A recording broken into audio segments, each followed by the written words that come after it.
Presenting for our first team, Considered Furniture, is Sydney Johnson, who joins us from right here, Kendall College of Art and Design at Ferris State University in Grand Rapids. Okay, Cad.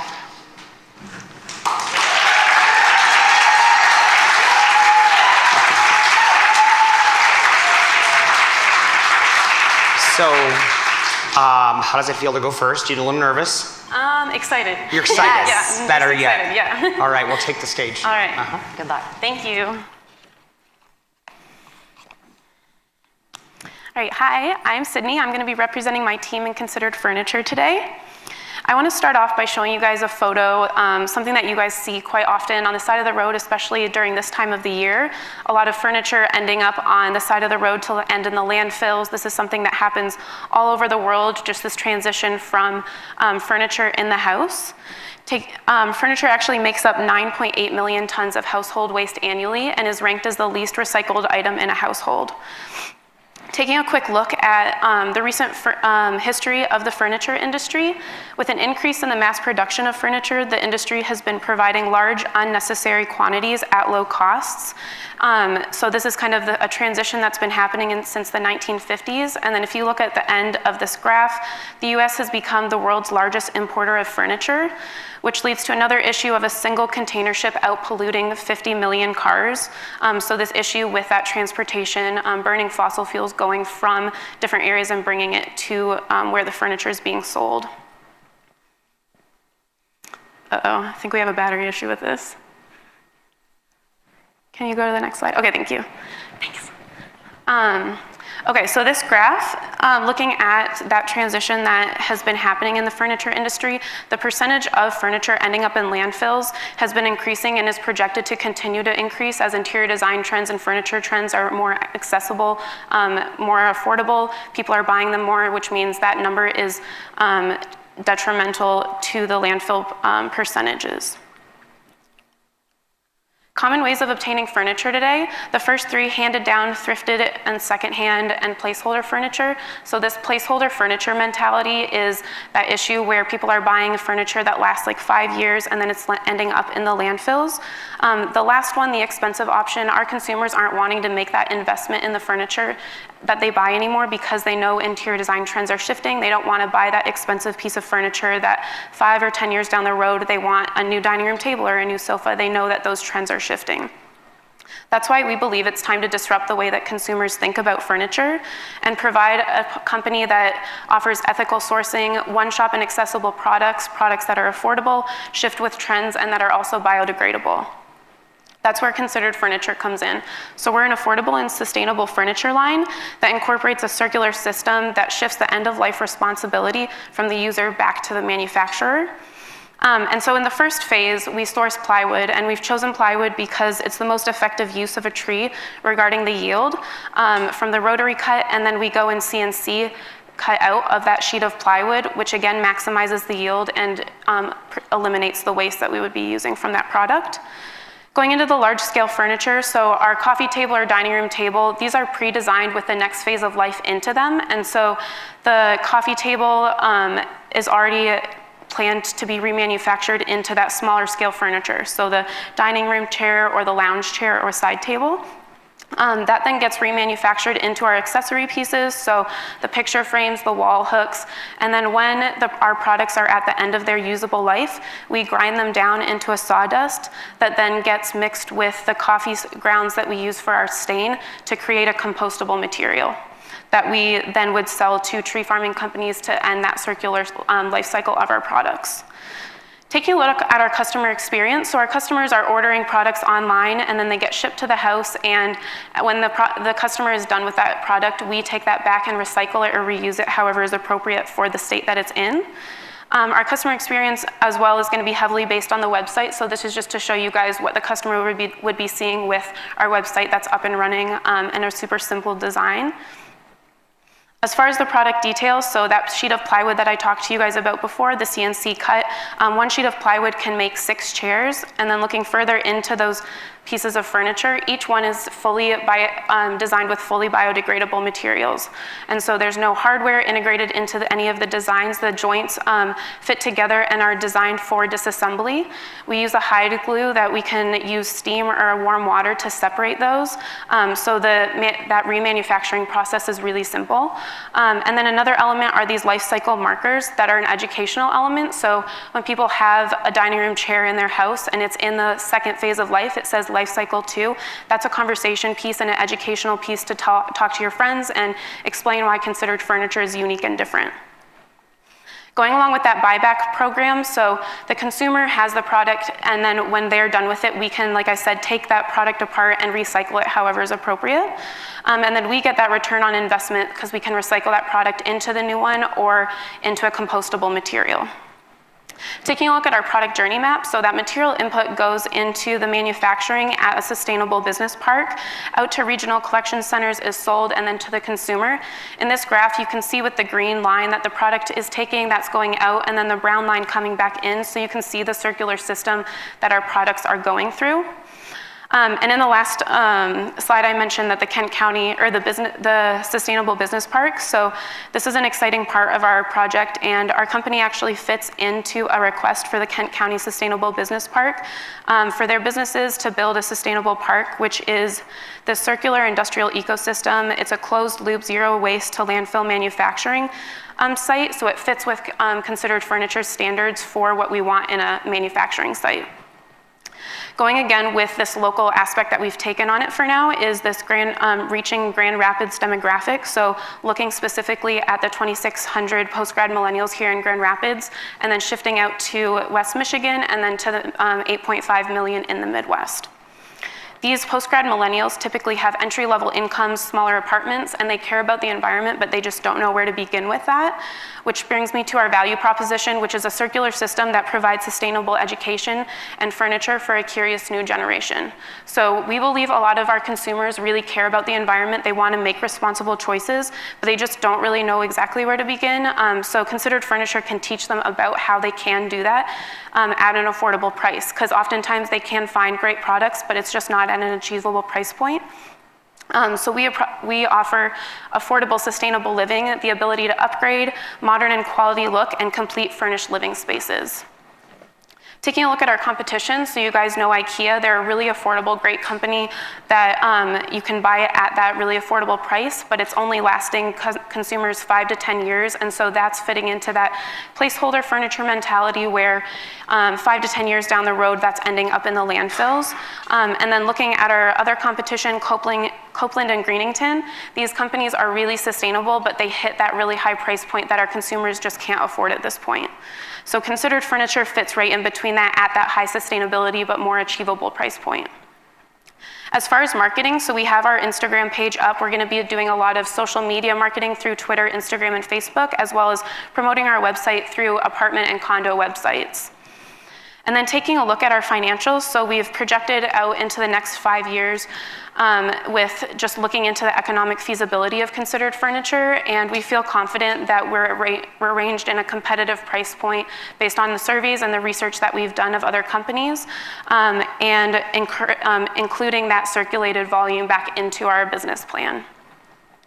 Taking a look at our team really quick, so we have a diverse team of mentors that have been really encouraging along this whole process, helping us kind of make those tough decisions and being really excited about the idea that we're presenting. And then our team, we're made up of collaborative furniture and interior design students, architecture and biology, which has been an exciting change of the way that we all think and a good collaboration. Looking into a little bit of customer validation, so we've taken over 200 surveys and we've gotten really good feedback from people that want that affordable option, and even this feedback that I want to make those decisions, but I didn't even think about my furniture being sustainable. Like, I think about my clothes, I think about other things, but this is a huge aspect that I haven't even considered, and I really want to make sure that I'm learning more about that. As well as the mentality of this is originally Furniture City, and bringing back this residential furniture aspect to Furniture City. Another validation is the accounts that we've made with our partners. So these are companies that we will be partnering with. We've done extensive research into each company and we're really excited about the partnerships that we're hoping to begin. And then this photo is really exciting because we have our plywood that's been cut and CNC'd in our wood shop. We've been working out the prototypes to get some photos taken and get customers really excited about how real this actually can be, how affordable it can be. We have our website up and running. We have our Gmail or our email account up and running. And so we're really excited. And I just want to thank you guys for this opportunity to be here, as well as all of the amazing feedback we've gotten from the judges along the whole way, because you guys have asked some really hard questions that have helped us really develop and strengthen our project. So thank you.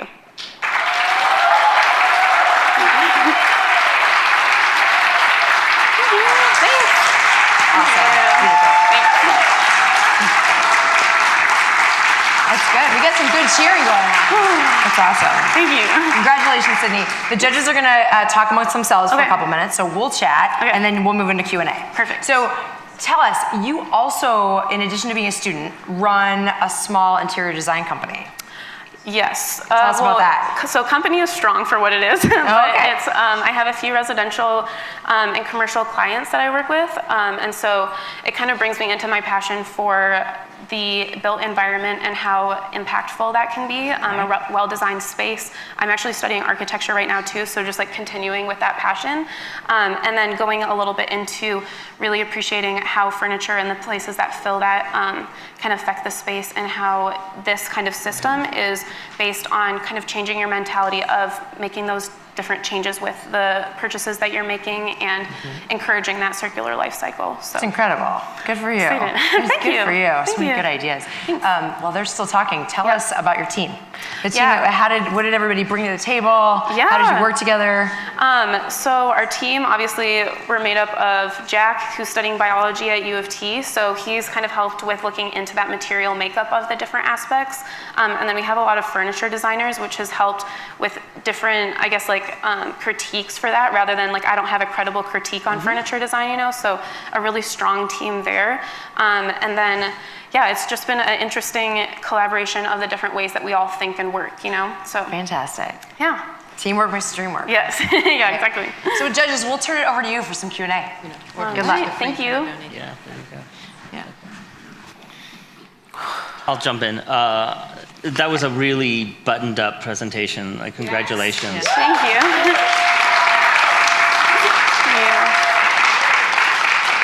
I'm impressed by all of the information that you presented, and I'm going to just nitpick, or I hope this isn't nitpicking, but I'm going to zero in on one of the things you said, and that was that one of the focuses of the solution is on ethically sourcing your materials. And I just want to ask, like, what do you mean by ethics? Spans a lot of information, and it can mean a lot of different things. What do you mean when you say it's ethically sourced? So looking into, like I mentioned at the end there, really diving into a lot of research, including third-party research on the partnerships that we're making with each material that goes into our products. And so researching how it's made, like the actual factory itself, the working environments there, as well as the actual products going in and coming out. So just doing a lot of research on those companies has been an important part to us. And like I said, third-party validation, so not just their website, but other aspects as well. Thank you. Yeah. Yeah, I just wanted to ask, when you talked about fully biodegradable, and then you talked about how these your products can be broken down just by steaming it and water, it just makes me worry how strong, like say I spill coffee on across the corner of a table, or I've got children or something, and so things get wet. Yes. Could you give me some more information about the adhesion qualities? Absolutely, yeah. So the hide glue that we're using, it is water soluble, like I mentioned, and non-toxic, but you need to use the pressurized steam or the really warm water, and it's not just like a spill, it's like you're kind of coating it for a while as you're pulling it apart with pressure. And so it's not just like a spill and then it falls apart, it's more like a 5 or 10 minute process of getting that water in there to really use so that it affects the water solubility. Okay. If that makes sense. All right, great, thank you. Great presentation. I was super impressed. So congratulations on the work that you've done. I have just a quick question with respect to the end of life that you're imagining with your the cascading of the materials at the very end.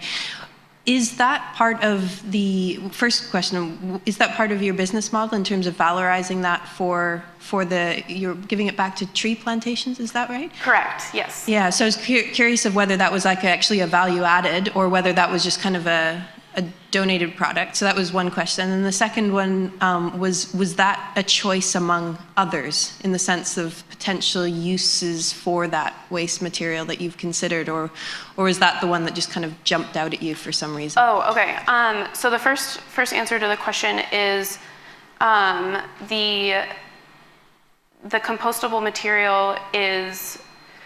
Sorry, I'm trying to remember what the first question was actually. Can you repeat that? Sorry, just in terms of how much value that provides for your business model. Oh, yeah. Is that a resource that you're selling? Yeah, so we do sell that, and it actually, the coffee grounds that we're using for our stain, the company Ferris Coffee that we're partnering with here in Grand Rapids, they pay somebody right now to pick up their coffee grounds, but we're gonna do it for free for them, so it kind of works for them, and then we mix that with our sawdust, and then we sell it, so it is a value added to our company.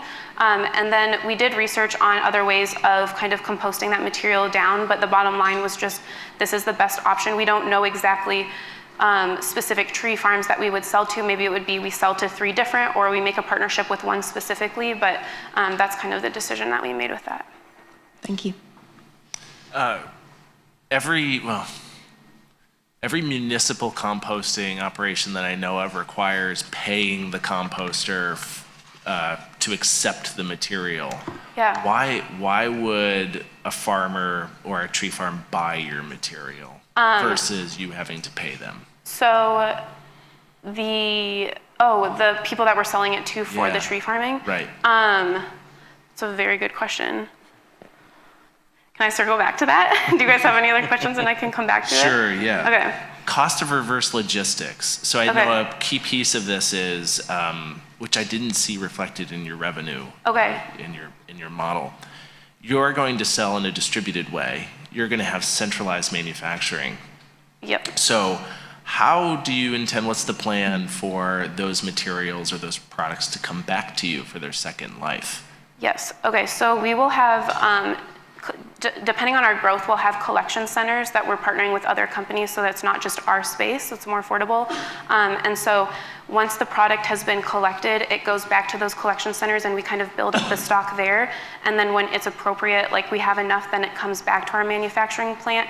So it's not just like one chair is trickling in every now and then. It's kind of like a systematic collection of those products before we bring them all back to our manufacturing plant. Have you modeled those costs for storage, for Yeah, okay. Yeah, we have. I didn't see that. I saw a discount in your in the revenue model. Correct. A discount, a 20% buyback. Yes. So you're spending money to buy back.